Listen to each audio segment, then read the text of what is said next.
오늘 주시는 말씀은 갈라디아서 1장입니다.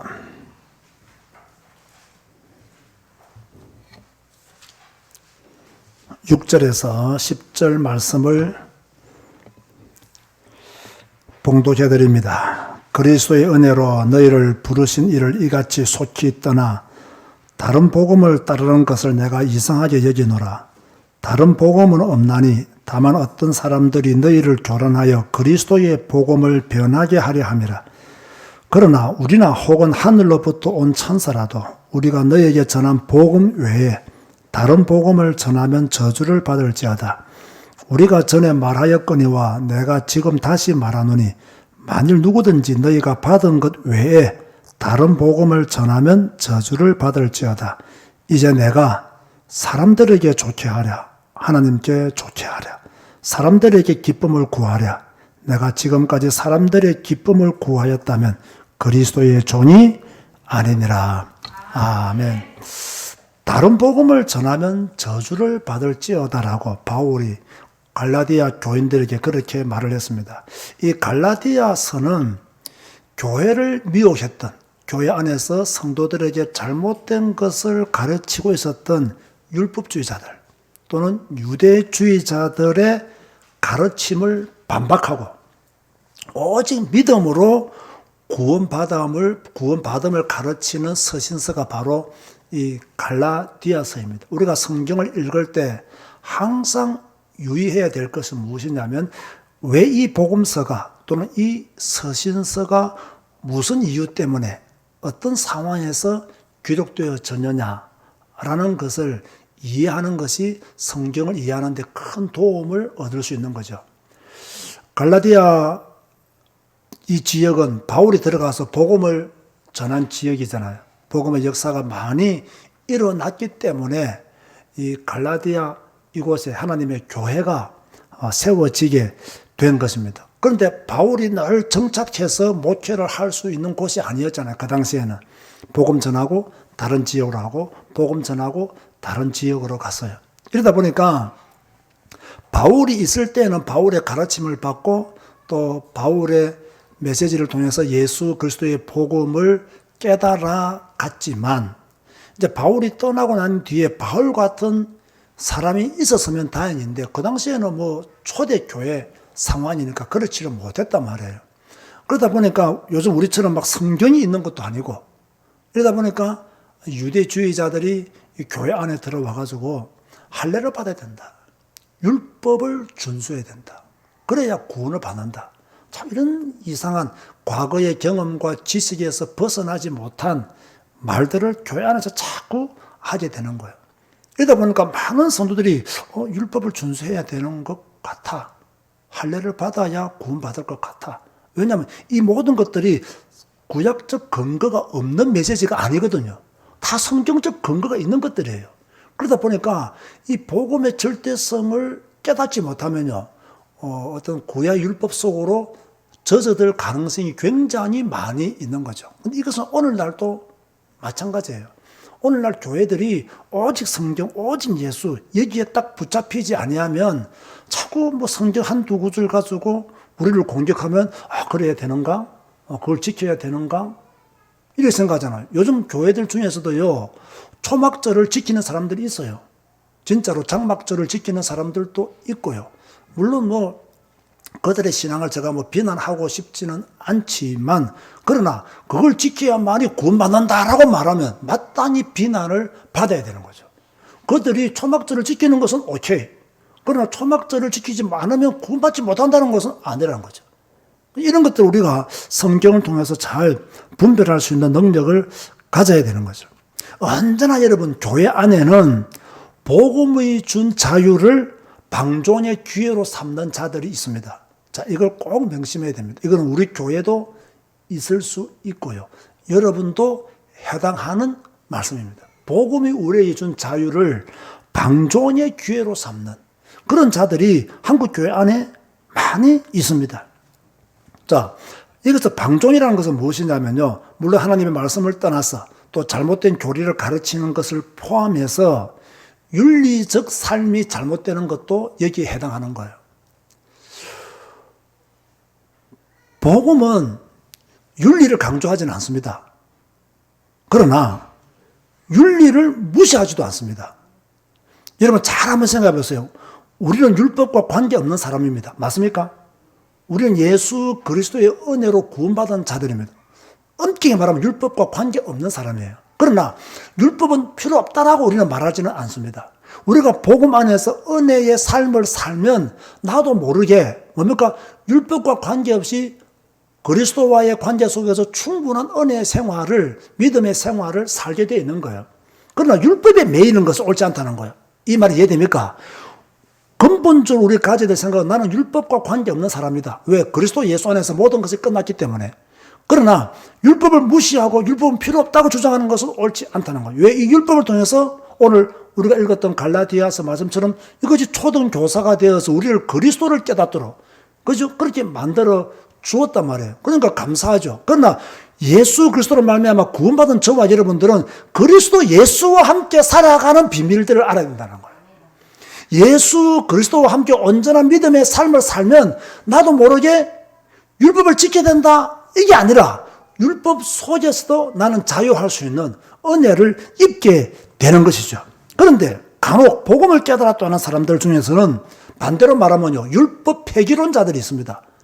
우리는 율법 속에 매이는 자는 아니지만 율법 폐기론자도 되어서도 안 된다는 것이 성경을 통해서 발견할 수 있는 메시지가 되는 거예요.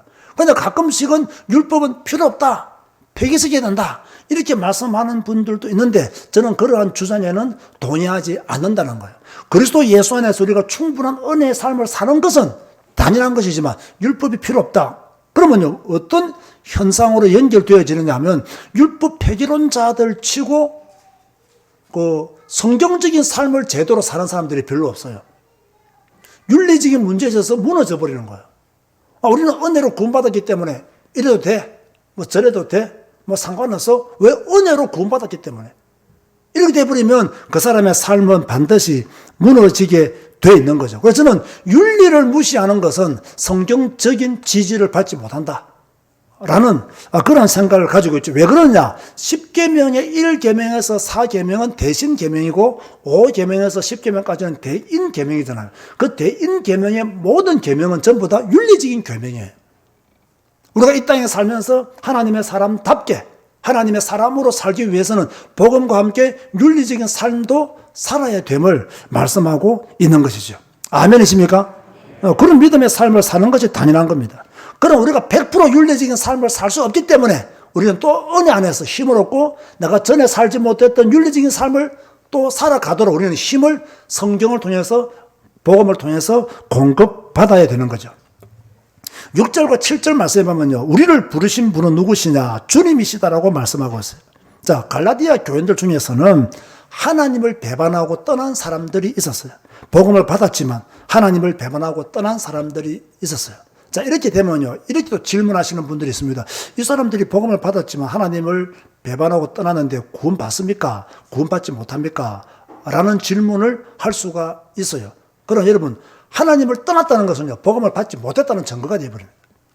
어떤 경우에도 하나님을 지금 떠났다는 것은 복음을 받지 못했다는 증거가 되는 거예요. 그럼 그 사람이 다시 돌아올 때가 되면 복음을 깨닫고 돌아와야 되는 거예요. 복음을 다시 알고 돌아오는 거예요. 그러면 왜 갈라디아 교인들이 복음을 반대했느냐, 배반했느냐? 다른 복음을 따랐기 때문에 하나님을 떠난 거예요. 자, 조금 전에 설명한 바와 같이 다른 복음은 뭐라고요? 할례를 받고 율법을 준수해야 구원의 조건임을 가르치는 유대주의자들의 가르침이었어요. 자, 율법을 지켜야 된다. 할례를 받아야 된다. 이렇게 말하는 것은 전부 다 다른 복음이라는 거예요. 여러분, 잘 보세요, 여러분. 모든 이단은 성경을 가르칠까요, 안 가르칠까요? 다 가르치죠. 모든 이단은 다 성경을 가르칩니다. 그런데 잘못 가르치죠. 틀리게 가르치죠. 그죠? 그 교주의 뜻에 맞도록, 교주의 동기에 맞도록 성경을 좀 심한 말로 하면 악용하는 거죠. 악용해서 사람들에게 계속 반복해서 가르침으로 각인시켜버립니다. 그러면 그 각인된 사람들은 그곳에서 쉽게 빠져나오기가 어렵죠. 특별한 계기가 없으면 특별한 새로운 하나님의 은혜가 없이는요, 빠져나오기가 힘들고 어렵게 돼요. 그런데 이 갈라디아 교인들은 주님의 부르심을 받아놓고도 주님을 배반하고 떠났다. 다른 복음을 따라갔기 때문에 떠났다. 모든 이단은 성경을 가르치는데 잘못된 교리로 그렇게 성도들에게 주입시키다 보면 성도들이 거기서 빠져나오지 못하는 거예요. 그래서 제가 성경 읽기 방송할 때마다 강조하나 했던 것 중에 하나가 뭐냐면 성경을 읽지 않으면 분별력이 생기기란 어렵습니다. 성경을 읽고 성경을 안 배우면요, 분별력이 생기기란 거의 불가능합니다. 왜? 자꾸 그 그룹의 이야기만 계속 듣기 때문에, 그 그룹 속에서 그 이야기만 계속 듣기 때문에 그것이 최고인 줄 알아요. 그것이 진짜인 줄 알아요. 그것만이 전부인 줄 알아요. 그러나 성경을 계속 읽으면요, 정말로 이 성경이 우리에게 주는 그 진리의 말씀, 분별력이 생기게 되거든요. 그러면 거기서 빠져나오게 되는 거죠. 바울은 단호하게 다른 복음을 전하면 저주를 받을지어다 라고 말씀을 했습니다. 자, 복음은 하나잖아요. 예수 그리스도의 복음입니다. 십자가와 부활의 복음입니다. 오직 예수의 복음이에요. 그런데 이 예수 그리스도의 복음 외에 자꾸 교회 안에서 다른 것을 강조한단 말이에요. 자, 이것도 우리는 이단이라고 볼 수밖에 없는 거죠. 지금은요, 교단이 중요한 시대는 아닙니다. 이제는 진짜요, 교회가 중요한 시대가 되어버렸어요. 이제는요, 그 교단에 여러 색깔을 가진 교회들이, 목사들이 모여 있어요. 어떻게 하든지 간에 교단은 키워져야 되고 존재해야 되기 때문에 이 사람도 품고 저 사람도 품는 경우들이 이제 많아져 버렸어요. 그러니까 교회마다요, 이제는 색깔이 완전히 다르게 나타나고 있는 것을 제가 많이 보게 되거든요. 똑같은 교단인데요, 막 신비주의에 빠진 교회들도 많고요. 같은 교단인데 율법주의에 빠진 교회들도 많아요. 같은 교단인데 막 인본주의에 빠져서 이상한 것 하는 그런 교회들도 있어요. 저는 우리 교회는 어떤 교회가 되기를 원하느냐? 오직 성경, 오직 예수. 여기에 인생 결론 내리고 성경을 읽고 성경을 배우고 성경 따라가는 교회. 우리가 비록 부족하고 연약하지만 성경의 가르침을 절대 기준으로 삼고 성경 말씀 붙잡고 기도하는 그런 교회가 되기를 원하는 거예요. 제가 주일 낮 예배 시간에도 말씀을 드렸잖아요. 저는 옛날에 강단 메시지를 붙잡고 기도하는 것이 참 좋은 기도라고 생각을 했습니다. 그러나 제가 성경을 읽으면서 더 좋은 기도를 발견한 거예요. 그것이 무엇이냐? 한 구절의 말씀을 붙잡고 기도하는 것이 더 좋은 기도라는 거예요.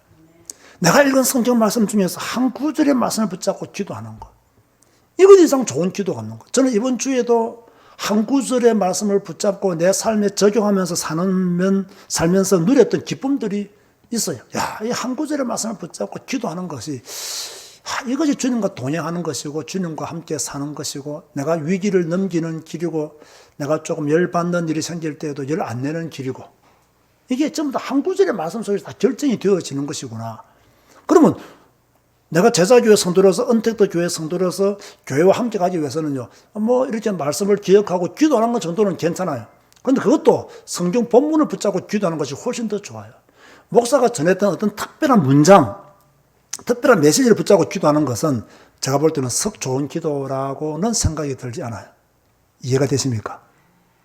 이게 전부 다 그 교회와 그 강단과 그 목사를 우상화시키고자 하는 숨은 의도가 있을 수 있다고. 그래서 저도 그동안 목회하면서 했던 것 중에서, 야, 성경적으로 틀린 게 엄청 많구나. 내가 몰라서 잘못했던 게 엄청 많구나. 우리 성도들이 이걸 알고 견디해 준 것에 대해서 너무 감사하구나. 그런 생각이 들다는 거예요. 들더라는 거예요, 진짜요. 그래서 우리는 늘 성경 읽고 성경 말씀을 붙잡고 한 구절의 말씀을 붙잡고 기도하면서 그렇게 일주일 동안 살면서 교회 오면 돼요. 그러면 그 기쁨을 가지고 예배하고 그 기쁨을 가지고 주님께 영광 돌리면 우리의 예배가 영광스러울 수밖에 없고 기뻐질 수밖에 없는 거죠. 행복한 그리스도인이 될 수밖에 없는 거죠. 다시 말합니다. 예수 그리스도의 복음 외에 다른 것 자꾸 강조하면, 옆길로 새서 엉뚱한 거 강조하면 잘못된 길로 갈 수밖에 없다. 그래서 제가 오늘 이런 말씀을 드렸죠. 예수 그리스도보다 기도가 강조되는 것도 위험한 거예요. 그냥 예수 그리스도가 강조되어져야 돼요. 예수 그리스도의 복음이 강조되어지다 보니까 기도가 되어져야 돼요. 또 기도를 하려고 노력해야 돼요. 우리가 기도를 하려고 노력해야 되지. 그죠? 노력하다 보면 기도가 되어지는 거예요. 노력도 안 하고는 기도가 되어지는 경우는 거의 없습니다. 그래서 예수 그리스도의 복음에 흠뻑 젖어버리면 그 복음 안에서 기도에 올바른 기도가 나오는 거예요. 그런데 예수 그리스도의 복음을 놓쳐버리고 기도하니까 자기 목적, 자기 동기, 자기 야망 이런 것만 계속 기도하게 되는 거예요. 그럼 그 기도가 응답되느냐? 안 됩니다. 안 된다고 봐야 돼요. 하나님은 말씀을 성취하시는 분이기 때문에 말씀을 통해서 하나님은 우리에게 응답을 주시는 거예요. 그리고 우리가 말씀 붙잡고 기도해야 되는 거예요. 그래서 예수 그리스도보다 뭐 이 기도가 중요하다, 이 기도가 중요하다, 뭐 집중 기도가 중요하다, 뭐 무식 기도가 중요하다, 호흡 기도가 중요하다, 다 틀린 것이다. 예수 그리스도의 복음만 강조되어지면 성경 말씀을 따라 기도를 하도록 노력해야 되고 기도가 되어지면 더 큰 축복 속에 있는 거예요. 그 계속 우리 성도들은 이런 축복을 누려야 돼요. 그런가 하면 찬양도 마찬가지죠. 뭐 요즘 보면 교회들이 찬양을 굉장히 뜨겁게 잘하더라고요. 또 뜨겁게 하고 또 분위기를 만들어가고 저도 찬양하는 걸 좋아하고 우리 여러분들이 찬양하는 가운데 은혜 누리는 거 너무너무 귀하다고 생각합니다. 그러나 예수 그리스도의 복음보다 막 찬양을 막 강조하잖아요. 이것도 나중에 이상한 데로 가버려요. 복음 말고 찬양만 하다 보니까 왜냐하면 사람은 분위기에 약하거든요. 그 분위기 속에 자꾸 휩싸이다 보면요. 굉장히 뭐랄까요. 막 은혜 받는 것처럼 느껴지고 막 이렇게 막 자기한테 뭔가 임한 것처럼 느껴지지만 돌아서 보면 집에 가보면 하나도 남는 게 없어요. 하나도 남는 게 없어요.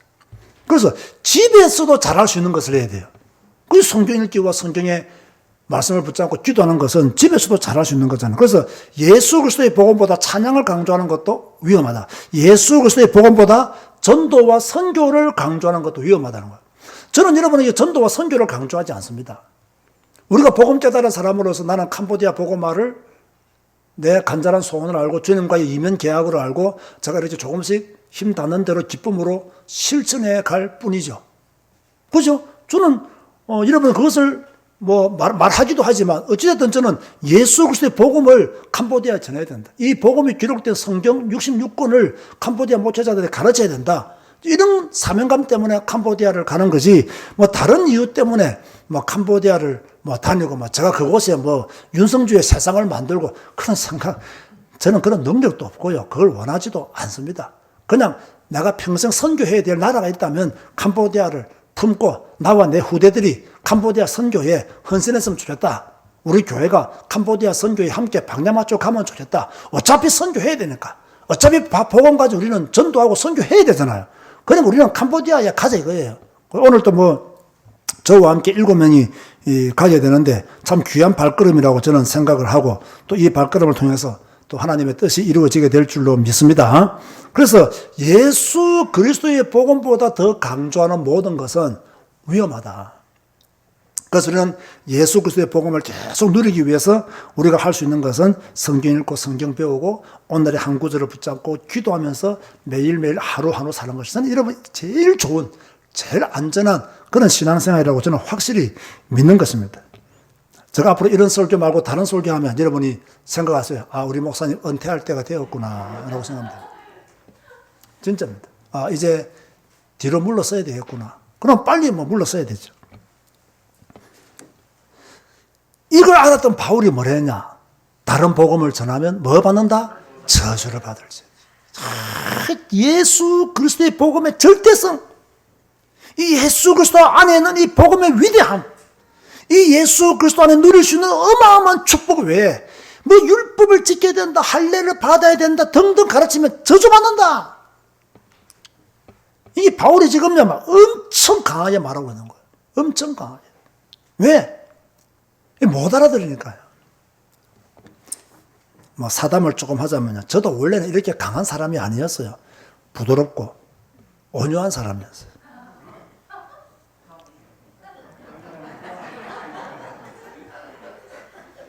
불신앙하지 말지어다.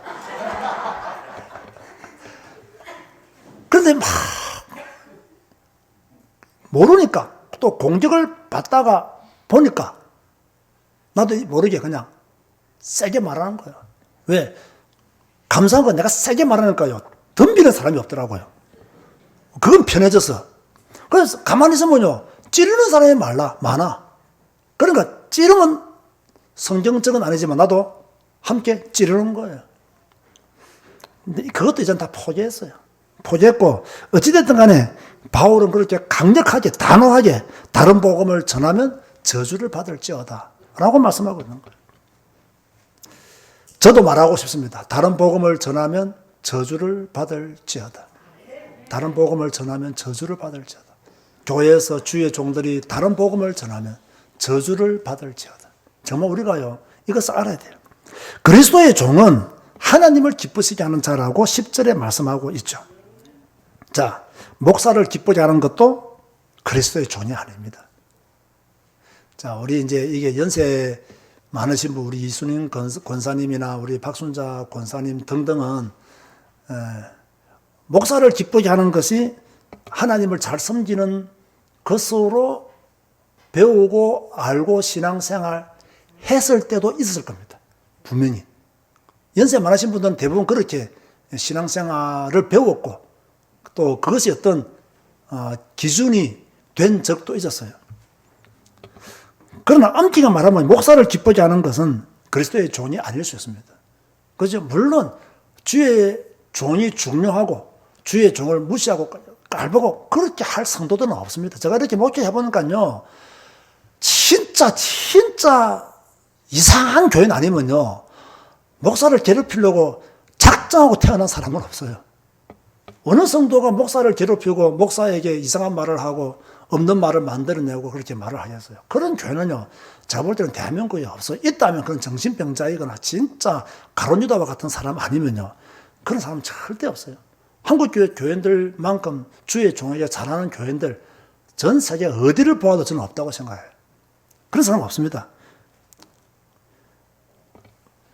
복음을 깨닫고 갈라디아서 6장 6절의 말씀처럼 말씀을 가르치는 자 모든 좋은 것을 함께 하려는데 이걸 아는 사람들이 어떻게 그렇게 하겠어요? 그건 그렇게 하지 못하거든요. 그러나 목사의 어떤 말이나 지시가 하나님의 말씀보다 위에 선다면 그건 잘못됐다는 거예요. 제가 항상 말하잖아요. 항상 성경 밑에 목사가 와 있어야 되지 성경 위에 목사가 가 있으면 잘못된 거예요. 그런데 성경 위에 목사가 가 있는 교회들이 많아요. 주의 종들이 많아요. 이런 것은 옳지 않다는 거. 오직 성경만이 제1의 권위의 신물, 우리를 인정하고 그렇게 해야 되는 거죠. 다시 말합니다, 여러분. 사람의 기쁨을 구하는 것도 그리스도의 종이 아닙니다. 그리스도의 종은 하나님의 기쁨을 구하는 자다. 그렇게 10절에 말씀하고 있는 거죠. 그렇다고 해서 사람과의 관계를 아무 때나 하고 불편하게 하라. 그 말은 아닙니다. 하나님을 사랑하고 이웃을 사랑하는 이 균형 잡힌 믿음의 생활을 해야 돼요. 며칠인지는 모르겠지만 우리 이 목사가 나홀로 예배 인도할 때 복음과 균형? 맞죠? 제목이 복음과 균형이라는 제목의 설교를 했어요. 사실 저는 그 설교를 못 들었거든요. 그때 바빠가지고요. 그래서 갔다 와서 이제 오전에 바쁜 일 마치고 이제 들었는데 뭐 제가 볼 때는 썩 좋은 설교가 아니었어요. 아주 특별한 설교도 아니었어요. 그런데요, 보세요. 이게 무슨 차이가 있냐면요. 어느 목사님한테 전화가 왔어요. 전화가 와가지고, 유 목사님이 그 언택트 교회를 비울 때 설교하는 목사가 누구냐고 묻더라고요. 그런데 우리 교회 부목사라고, 그렇게 말을 했어요. 부목사가 언제부터 우리 교회에 있었냐? 그럼 나는 대가 모르겠더라고. 뭐 7, 8년 있은 것 같다고. 그렇게 이야기를 했어요. 그럼 내가 왜 그러냐고 아주 궁금해서 나도요. 왜 그러냐 했더니, 야, 우리 학교 출신 치고 이렇게 설교하기가 쉽지 않은데, 설교를 듣고 자기가 은혜 받았다고, 그렇게 이야기를 하더라고요.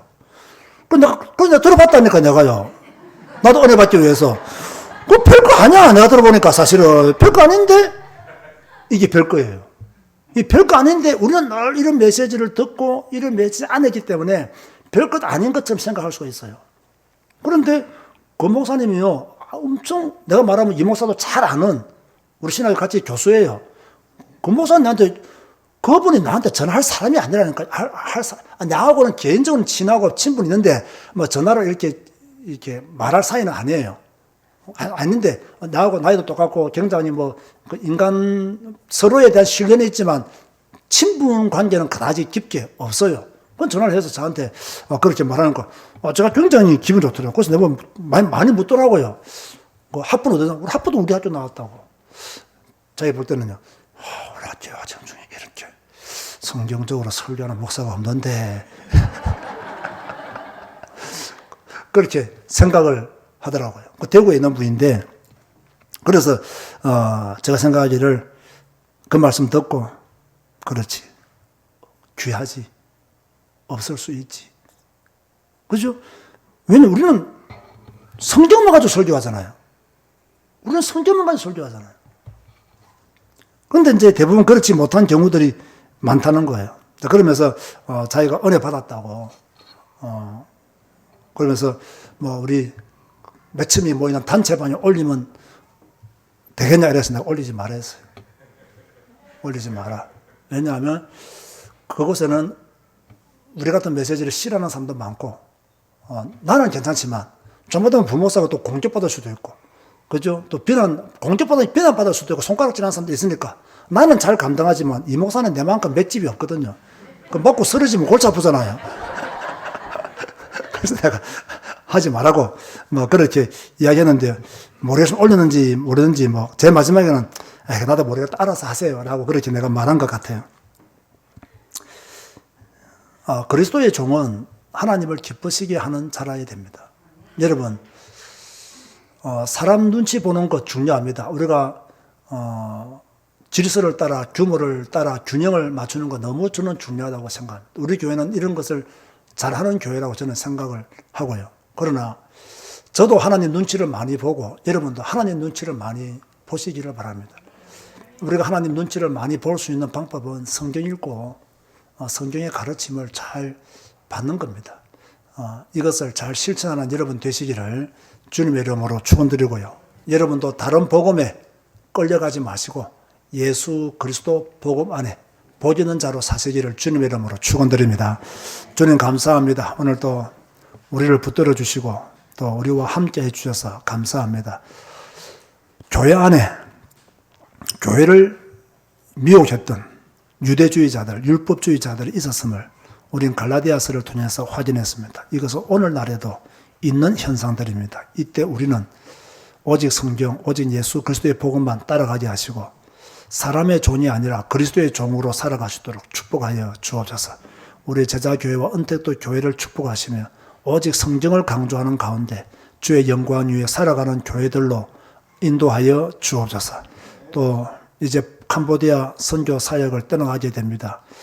가는 모든 팀원들에게도 은혜 주시고 또 질서를 잘 지키게 하여 주시며 우리의 가는 발걸음에 흑암의 권세가 꺾이게 하여 주옵시며 캄보디아를 더 품고 기도하는 시간으로 축복하여 주옵소서. 예수님의 이름으로 기도드리옵나이다. 아멘.